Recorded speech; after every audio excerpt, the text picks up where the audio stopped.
Бүгүнкү өтүлүүчү темабыз теңдемелердин жардамы менен маселелерди чыгаруу дейт. Ал үчүн китебибиздеги 157 маселени карайбыз, балдар.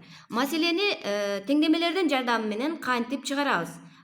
Маселеде берилген кандайдыр бир белгисиз санды тамга менен белгилеп алабыз, жана маселенин шартын пайдаланып теңдеме түзөбүз.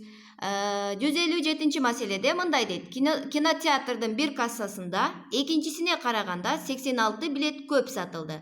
Эгерде бардыгы болуп 792 билет сатылса, анда ар бир кассада канча билет сатылган дейт.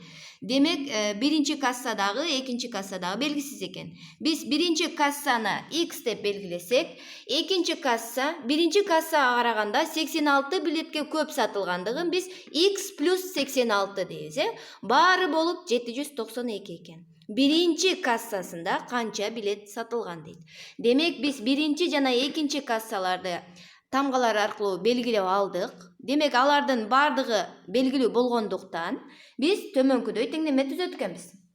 Биринчи касса менен экинчи кассанын суммасы 792 берет экен. Кашаларды ачсак, кашанын сыртында кошуу белгиси тургандыктан биз кашаны өзгөртүүсүз жазабыз, кашанын ичиндеги сандарды. Эми окшош кошулуучуларды топтойбуз. X менен X 2X берет, 792ден 86 кемитилип калат, бул жакка өтүп. Демек, 706 чыгат экен, 706-ны 2-ге бөлсөк 353 экен. Балдар, биринчи кассада 350 билет сатылыптыр,